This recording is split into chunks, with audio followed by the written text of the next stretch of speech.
ही बातमी सविस्तर पाहूयातच मात्र एक मोठी बातमी यावेळेला येते। बदलापुरात रेल रोको करण्यात येतोय। रेल्वे रुळांवरती नागरिक उतरलेत। चिमुकलींवरती झालेल्या अत्याचाराचे पडसाद आता बदलापुरात उमटायला लागलेत। आज बदलापूर बंदची हाक देण्यात आली आणि त्याचसोबत संतप्त नागरिकांनी बदलापुरामध्ये आज रेल रोको केलेला आहे। बदलापुरातल्या एका शाळेमध्ये 4 वर्षीय 2 मुलींवरती अत्याचार झाले आणि त्याच्या निषेधार्थ आज पालक मोठ्या संख्येने शाळेवरती सुद्धा जाऊन धडकलेत आणि दुसरीकडे रेल रोको सुद्धा करण्यात आलाय। त्याची ही दृश्य आहेत। थेट जाऊयात आमचे प्रतिनिधी गणेश गायकवाड आपल्या सोबत आहेत।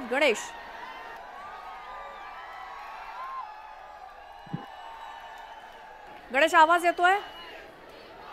आज बदलापुरात रेल रोको केला जातोय। बदलापुरातल्या एका शाळेमध्ये 4 वर्षीय चिमुकलींवरती झालेल्या अत्याचाराच्या निषेधार्थ आज त्या शाळेवरती पालकांनी सुद्धा मोठा मोर्चा काढलाय। तर दुसरीकडे बदलापुरात रेल रोको करण्यात आलाय। अर्थातच रेल्वेची वाहतूक त्यामुळे विस्कळीत होणार आहेत आणि शाळेतल्या चिमुकलींवरती झालेल्या अत्याचाराचे पडसाद आता बदलापुरात उमटतायत। आज बदलापूर बंदची हाक देण्यात आली आहे आणि दुसरीकडे रेल रोको सुद्धा केला जातोय। अधिक माहितीसाठी जाऊयात। अजित मांढरे आमचे प्रतिनिधी आपल्या सोबत आहेत सध्या। अजित, आपण जर दृश्यात पाहत असू तर ज्या पद्धतीने लोकांचा आक्रोश होता तो सुरुवातीला सकाळपासून त्यांनी शाळेजवळ मोठ्या प्रमाणात गर्दी करून प्रशासनाचा आणि शाळेचा पूर्णपणे निषेध केला होता आणि अजूनही ते त्या ठिकाणी मोठ्या प्रमाणात पालक जमलेले असताना त्याचे पडसाद जे आहेत ते आता रेल्वेवरती उमटलेले आहेत। बदलापूर मधले बहुसंख्य नागरिक जे आहेत ते आता बदलापूर रेल्वे स्थानकावर येऊन त्यांनी रेल रोको केलेला आहे। मोठ्या संख्येनं बदलापूरकर जे आहेत ते रस्त्यावरती उतरलेले आहेत आणि त्यातूनच हा रेल रोको झालेला अशी माहिती मिळते। आता इथे किती वेळ हे नागरिक जे आहेत ते जाम करतील किंवा पोलीस कशा पद्धतीनं पुढे ऍक्शन घेतील हे देखील पाहावं लागेल। पण जर इतके दिवस या सगळ्या प्रकरणामध्ये तपास करायला वेळ लागला असेल तर अर्थात लोकांचा जनाक्रोश जो आहे तो उसळणार होताच आणि तो आता आपल्याला प्रत्यक्षामध्ये दिसतोय। खरं तर पोलिसांनी आणि प्रशासनाने यावर लवकर पावलं उचलणं गरजेचं होते, जेणेकरून शाळेत जे सुरू आहे त्या सगळ्या पार्श्वभूमीवरती पालक जे आहेत त्यांना समाधान मिळालं असतं। पण कुठेही पावलं न उचलल्यामुळे आता कायदा जो आहे तो नागरिक हातात घेताना दिसतोय। बरोबर अजित, धन्यवाद या सगळ्या माहितीसाठी। जाऊयात आपण बदलापुरात। इथे घटनास्थळावरून आमचे प्रतिनिधी गणेश गायकवाड आपल्या सोबत आहेत। गणेश, काय इकडची परिस्थिती आत्ताची? मध्य रेल्वे विस्कळीत झालेली आहे। सध्या मी बदलापूर स्थानकावर आहे आणि बदलापूर स्थानकाच्या फलाट क्रमांक 2 आणि 3च्या रुळांच्या मधोमध सगळे जे बदलापूरकर जे आहेत, जी घटना झाली होती बदलापूर शहरामध्ये 2 चिमुकल्यांवर अत्याचार झाले होते एका खासगी शाळेमध्ये, तिथल्या कर्मचाऱ्याने केले होते आणि विशेष म्हणजे पोलीस प्रशासनाने या संदर्भात गुन्हा दाखल करण्यासाठी 12 तास लावले। शाळा प्रशासनानं उडवाउडीची उत्तरं दिली आणि त्याच्यामुळे आज बदलापूर बंदची हाक दिली गेली होती। शाळेच्या ठिकाणी जमण्यासाठी सोशल मीडियावर आवाहन करण्यात आलं होतं आणि शाळेच्या ठिकाणी सकाळी 6:30 वाजल्यापासून जवळजवळ असंख्य गर्दी पालकांची आहे, बदलापूरकरांची आहे। मात्र आता या आंदोलनाला वेगळं वळण लागतंय। आंदोलक जे आहेत ते शाळेच्या ठिकाणी गर्दी आहेच, मात्र काही आंदोलक जे आहेत ते बदलापूर स्थानकातील रेल्वे रुळांवर सध्या उतरलेले आहेत आणि मध्य रेल्वेची जी सेवा जी आहे ती विस्कळीत झालेली आहे। रेल्वेचे पोलीस सातत्याने या आंदोलकांना समजावण्याचा प्रयत्न करतायत, मात्र हे आंदोलन आता वेगळ्या दिशेने जात आहे। त्याच्यामुळे बदलापूर शहरामध्ये कायदा सुव्यवस्थेचा प्रश्न निश्चितच निर्माण झालाय, तो पोलिसांच्या हाताबाहेर जाताना आपल्याला दिसतोय। आंदोलक जे आहे अतिशय आक्रमक होताना दिसत आहेत। घोषणाबाजी शाळेच्या विरोधात असेल किंवा पोलिसांच्या विरोधात असेल, महिला वर्ग आणि पुरुष वर्ग या ठिकाणी करताना दिसतोय। श्वेता, खूप मोठ्या संख्येने आंदोलक रेल्वे रुळावरती उतरलेले आहेत। मध्य रेल्वेची वाहतूक अर्थातच त्यामुळे ठप्प झालेली आहे। मात्र आता सकाळची वेळ आहे, प्रवाशांची गर्दी सुद्धा मोठी असते, मात्र विषय सुद्धा तितकाच नाजूक आणि महत्त्वाचा आणि तितकाच संवेदनशील आहे आणि म्हणूनच हे सगळे बदलापूरकर रस्त्यावरती उतरलेत, रेल्वे रुळावरती उतरलेले आहेत आणि ही इतकी परिस्थिती येईपर्यंत कुठेतरी निष्काळजीपणा किंवा दुर्लक्ष सुद्धा झालं होतं। जसं आपण सकाळपासून सांगतोय की 12 तास झाले तरी सुद्धा गुन्हा दाखल झाला नव्हता, त्याचाच या सगळ्याचा राग आहे का? अगदी मी सांगितलं की सकाळपासून 6:30 वाजल्यापासून जे बदलापूरकर जे आहेत, सर्वपक्षीय पदाधिकारी असतील ते देखील या आंदोलनामध्ये सहभागी आहेत। मात्र बदलापूर त्या खासगी शाळेमध्ये बदलापूरकर मोठ्या संख्येनं जमलेला असताना अचानकपणे रेल्वे रुळांवर हे जे आंदोलक आहेत ते उतरल्याची माहिती मिळाली। तत्काळ या ठिकाणी पोहोचल्यानंतर मोठ्या संख्येनं जे आहेत ते बदलापूरकर रेल्वे रुळांवर उतरलेले आहेत आणि रेल्वे सेवा पूर्णपणे ठप्प झालेली आहे। रेल्वेचे जे पोलीस कर्मचारी आहेत ते सातत्याने या आंदोलकांना रुळांवरून बाजूला करण्याचा प्रयत्न करतायत. मात्र आंदोलक आक्रमक आहेत. जोपर्यंत त्या आरोपीला फाशी दिली जात नाही, फाशीची शिक्षा सुनावली जात नाही, तोपर्यंत आम्ही रेल्वे रुळांवरून हटणार नाही, अशा संतप्त प्रतिक्रिया या आंदोलकांच्या आहेत. मात्र श्वेता, यामध्ये आवर्जून सांगावं लागेल की रेल्वे प्रशासनाचा याच्यामध्ये काहीही रोल नसताना आंदोलक रेल्वे रुळांवर का उतरले, हा मोठा प्रश्न निर्माण झालाय. सध्या रेल्वे सेवा जी आहे ती पूर्णपणे विस्कळीत झालेली आहे. सकाळची वेळ आहे, कामावर जाणाऱ्या चाकरमान्यांना घाई आहे. मात्र आंदोलक रेल्वे रुळांवर असल्यानं रेल्वे सेवा ही विस्कळीत झालेली पाहायला मिळते. श्वेता, बरोबर आहे गणेश. आता बदलापुरात इतके सगळे आंदोलक रेल्वे रुळावरती उतरलेत म्हटल्यावर पूर्णपणे वाहतूक तर ठप्पच झालेलीच आहे मध्य रेल्वेची. हा संताप आहे बदलापुरात एका खासगी शाळेमध्ये घडलेल्या गैरप्रकाराचा. आणि तिकडे शाळेच्या बाहेर सुद्धा आंदोलक मोठ्या प्रमाणात आहेत, पालक मोठ्या प्रमाणात जमलेत. तर दुसरीकडे काही पालक, काही आंदोलक हे बदलापूर स्थानकामध्ये रेल्वे रुळावरती उतरून इथे आंदोलन करतायत. गणेश, काय घोषणा दिल्या जात आहेत? घोषणा दिल्या जात आहेत, त्याचबरोबर असंख्य फलक त्यांच्या हातामध्ये आहेत. त्याच्यामध्ये त्या पीडितेला न्याय मिळाला पाहिजे, आरोपीला फाशीची शिक्षा झाली पाहिजे, अशा प्रकारच्या संतप्त भावना या आंदोलकांच्या आहेत. आम्हाला फाशीची शिक्षा त्या आरोपीला सुनावल्यानंतरच आमचं समाधान होईल आणि त्यानंतरच आम्ही रेल्वे रुळांवरून बाजूला होऊ, अशा प्रकारच्या भावना या आंदोलकांच्या आहेत. मात्र आंदोलक जे आहेत ते सातत्याने आक्रमक होत आहेत. शाळेच्या ठिकाणी देखील परिस्थिती चिघळण्याची शक्यता आहे आणि त्यानंतर आता रेल्वेवर आंदोलक उतरल्यानंतर हे आंदोलन आणखीन त्याचा उद्रेक होतोय काय ते पाहणं महत्वाचं आहे. मात्र पोलीस प्रशासन या सगळ्या घटनेवर लक्ष ठेवून आहे. मात्र आंदोलक मोठ्या संख्येनं असल्यानं पोलीस प्रशासनाची तेवढी कुमक नाहीये, त्याच्यामुळे त्यांना रेल्वे रुळांवरून बाजूला करता करता पोलिसांच्या नाकीनऊ येत आहेत. हे आंदोलक आणखीन उग्र होण्याची शक्यता आहे. त्याच्यामुळे कायदा सुव्यवस्थेचा प्रश्न निश्चितच या शहरामध्ये आता मोठा प्रश्न गंभीर झालेला आपल्याला दिसून येतो. श्वेता, बरोबर आहे गणेश. मात्र या सगळ्या आंदोलकांना शांत कोण करणार? रेल्वे पोलीस आहेतच, मात्र त्यांना रिक्वेस्ट करण्याचा प्रयत्न करतायत रेल्वे ट्रॅक सोडण्यासाठी. बघूयात आता आंदोलक काय भूमिका घेतात या संदर्भात आपण अधिक बोलूयात. शिवसेनेच्या नेत्या नीलम गोऱ्हे आपल्यासोबत सध्या आहेत. नीलमताई, बदलापुरातल्या एका खासगी शाळेमध्ये 4 वर्षांच्या 2 मुलींवरती अत्याचार झाले, त्याचे पडसाद बदलापुरात काय दिसत आहेत हे आपण सगळेजण पाहतोय. साहजिक आहे, तुमची प्रतिक्रिया काय? मी सुद्धा स्वतः एक पालक आहे, आणखीन आई आहे. त्यामुळे विधान परिषदेची उपसभापती किंवा शिवसेना नेत्या असण्याबरोबरच अतिशय संवेदनशीलतेने हा प्रश्न मी समजून घेते.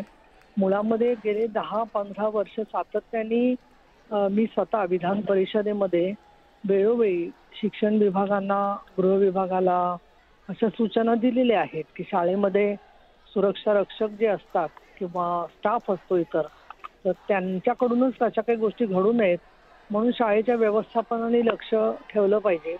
महिला सुरक्षा रक्षक किंवा महिला परिचर म्हणजे अटेंडंट बसमध्ये सुद्धा ठेवण्यासाठी तेवढ्यासाठी परिवहन विभागाने सूचना दिलेल्या आहेत. अशा वेळेला शाळांच्या मध्ये या प्रकारची घटना घडतायत हे अतिशय संतापजनक आहेत. दुसरं म्हणजे शाळेमध्ये महिला कर्मचारी आहेत, त्यांच्यावरती ही जबाबदारी मुलींना स्वच्छतागृहात वगैरे नेण्याची ठेवायला हवी होती. आणि मुळामध्ये ह्या बाबतीत आपण करतोय ते बरोबर नाहीये हे शाळेच्या व्यवस्थापनांच्या लक्षात येत नाही. ही सगळ्यात मोठा दोष आहे की आम्ही करतो ते चांगलं करतो, प्रत्येक शाळा हेच बोलते, परंतु शेवटी ही एक माणसामधली चुकीची प्रवृत्ती आहे की जी कोणाच्याही माणसामध्ये अशी उफाळून येऊ शकते. आणि म्हणून आपणच व्यवस्थित यंत्रणा तयार करणं हे गरजेचं आहे. हे शिक्षण विभागाच्या दृष्टीने जेवढं महत्वाचं आहे तेवढं पालकांची नाराजी मी समजू शकते. त्याच्यामध्ये लवकर सरकारी वकील मिळून त्या मुलींच्या संदर्भामध्ये जास्तीत जास्त कठोर शिक्षा त्याला व्हावी त्या आरोपीला, असा आपण प्रयत्न नक्कीच करू.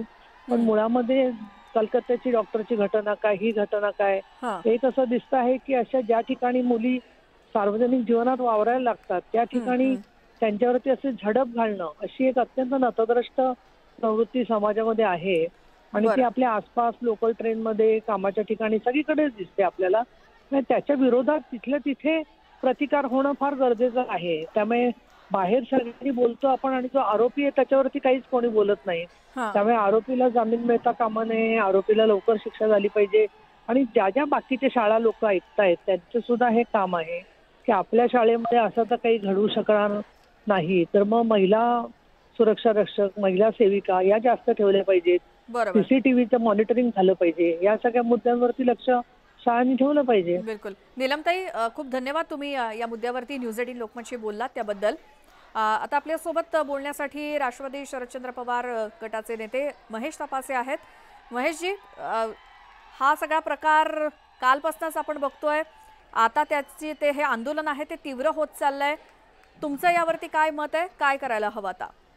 लैंगिक अत्याचाराच्या बाबत आता जनसामान्याचा बांधा फुटलेला आहे, त्याची सहनशीलतेचा अंत झालेला आहे आणि अशा प्रकारचे जे गुन्हे करतात त्यामध्ये देश पातळीवर, महाराष्ट्राचं म्हणणार नाही पण देश पातळीमध्ये कलकत्ता असो, दिल्ली असो, मुंबई असो, इतर जे राज्य असतील त्या भागातल्या लोकांना ह्या बाबतीतलं गांभीर्य, सिरियसनेस आणि कायद्याची भीती राहिलेली नाहीये. दुर्दैवी बाब आहे. एखादा लैंगिक अत्याचार करणाऱ्यासाठी 4 वर्षाची मुलगी काय आणि 40 वर्षाची महिला काय याच्यात फरकच बघत नाही. आणि ही जसं नीलमताई म्हणाले, हे मानसिकतेचा विषय आहे आणि मानसिकता बदलण्यासाठी समाजाला सेन्सिटाईज करणं ही प्राथमिक जबाबदारी मला तर सर्व सरकारांची आहे. याच्यामध्ये कायद्याची कडक भूमिका असण्याची आवश्यकता आहे. लोकांना कायद्याचं दडपण असलं पाहिजे, कायद्याची भीती असली पाहिजे आणि 4 चौकामध्ये अशा लोकांना येऊन त्या ठिकाणी त्यांना सजा दिली पाहिजे, अशी प्रमुख भूमिका शासनाने घेण्याची आवश्यकता आहे. आता असं झालं ना की एखाद्याने काही करावं, आता हे सोशल मीडियाच्या माध्यमातून लोक काही बघतात चित्र, काही व्हिडिओ शूटिंग करतात आणि काही मनामध्ये भ्रामक संकल्पना निर्माण करतात आणि मग आपल्या गोष्टी करतात. आता शेवटी लोक रस्त्यावर आले आहेत. याच्यापेक्षा जास्त विदारक चित्र असू शकत नाही. लोकांच्या संतापाचा उद्रेक झालेला आहे, लोक रस्त्यावर आलेली आहेत आणि लोक रस्त्यावर आल्यानंतर तुम्ही बघू शकता की प्रशासनालाही त्या ठिकाणी नमतं घ्यावं लागतं.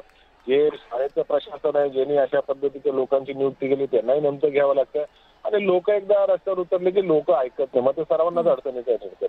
त्याच्यामुळे ह्या बाबतीमध्ये लैंगिक शोषणाच्या संदर्भामध्ये sensitisation of institution, sensitisation of personal हे करण्याची आवश्यकता आहे. एकंदरीत तुम्ही ट्रेन मध्ये ज्या महिला रोज सकाळी ऑफिसला जातात त्यांना काय हाल बघायला लागतात, काय दृश्य बघायला लागतं, अशा जर तुम्ही कोणाला महिलांना विचारलं, नवीन कॉलेजच्या पोरी एका स्टेशन दुसऱ्या स्टेशनवर जातात, असे रोड रोमिओ असे वेडे चाळे करतात की न बोललेलं बरं.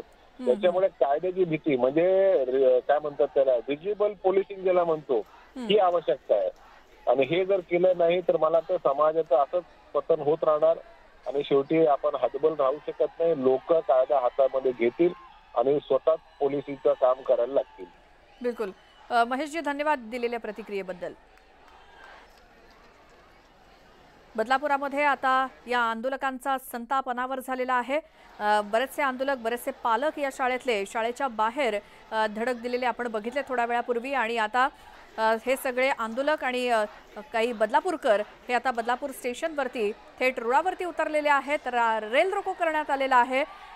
बदलापुरातल्या खासगी शाळेतल्या प्रकाराचा निषेध करण्यात येतोय. या सगळ्याचा आढावा घेतलाय आमचे प्रतिनिधी गणेश गायकवाड यांनी. पाहूयात. बदलापुरातील एका खासगी शाळेमध्ये 2 चिमुकलींवर अत्याचार झाला होता. शाळेतील कर्मचाऱ्याने हा अत्याचार केला होता. त्यानंतर बदलापूरमध्ये या संदर्भाचे पडसाद उमटायला सुरुवात झालेली आहे. पोलीस प्रशासनाची धक्कादायक आणि संशयास्पद भूमिका होती. 12 तास गुन्हा दाखल करण्यासाठी लावले होते आणि आंदोलक जे संतप्त झालेले आहेत ते शाळेच्या ठिकाणी जमले होते काही वेळापूर्वी. तिथे देखील मोठ्या प्रमाणात गर्दी आहे. मात्र बदलापूर रेल्वे स्थानकाच्या ठिकाणी त्यांनी रेल्वे रुळांवर उतरून मध्य रेल्वेची सेवा ही पूर्णपणे विस्कळीत झालेली आहे. आपण पाहू शकतो की बदलापूर स्थानकाची जी दृश्य आहेत ठिकठिकाणी जे आहेत बदलापूरकर जे आहेत ते उत्स्फूर्तपणे या रेल्वे रुळांवर उतरून आपला निषेध नोंदवत आहेत. शाळेच्या ठिकाणी सकाळी 6:30 वाजल्यापासून आंदोलन सुरू आहे. मात्र आता रेल्वे रुळांवर बदलापूरकर उतरलेले आहेत. या ठिकाणी या घटनेचा निषेध करतायत. आरोपीला फाशीची शिक्षा झाली पाहिजे अशा प्रकारची मागणी आहे. मात्र हे आंदोलन जे आहे आता वेगळ्या वळणाकडे जाताना आपल्याला दिसते, कारण शाळेच्या ठिकाणी मोठ्या संख्येनं बदलापूरकर जमलेले असताना आता रेल्वे रुळांवर नागरिक उतरलेले आहेत. मध्य रेल्वेची सेवा विस्कळीत झालेली आहे. रेल्वे पोलीस जे आहेत ते आंदोलकांना समजावण्याचा प्रयत्न करतायत. मात्र आंदोलक मोठमोठ्याने घोषणा देत आहेत. कोणत्याही समजण्याच्या परिस्थितीमध्ये सध्या नाही आहेत. मात्र मध्य रेल्वेची सेवा या सगळ्या घटनेमुळे विस्कळीत झालेली आहे. बदलापूर बंद आहे. बदलापुराचं वातावरण आणखीही खराब होण्याची शक्यता आहे. त्यामुळे कायदा सुव्यवस्थेचा कोणताही प्रश्न निर्माण होऊ नये यासाठी पोलीस प्रशासन सध्या ठिकठिकाणी बंदोबस्त त्यांचा लावण्यात आलेला आहे. मात्र मध्य रेल्वेची सेवा या सगळ्या घटनेमुळे विस्कळीत झालेली आपल्याला पाहायला मिळते. गणेश गायकवाड, न्यूज 18 लोकमत, बदलापूर. थँक्यू. बदलापुरातली परिस्थिती आता हाताबाहेर चालली आहे. बघूयात यावरती आता पोलीस काय भूमिका घेतात. एकीकडे याच खासगी शाळेच्या बाहेर सुद्धा प्रचंड मोठ्या प्रमाणात पालकांचा जमाव जमलेला आहे. दुसरीकडे बदलापूर स्थानकामध्ये रुळावरती हे सगळे आंदोलक बदलापूरकर उतरलेले आहेत या घटनेचा निषेध करण्यासाठी आणि त्यामुळे मध्य रेल्वेची वाहतूक पुरती विस्कळीत झालेली आहे आणि त्यामुळे आता रेल्वे पोलीस त्यांना शांत करण्याचा प्रयत्न करतायत. मात्र हे आंदोलक काही ऐकायच्या मनस्थितीत नाहीत. बदलापुरातले हे सगळे अपडेट आपण घेत राहूच. मात्र तुर्तास वेळ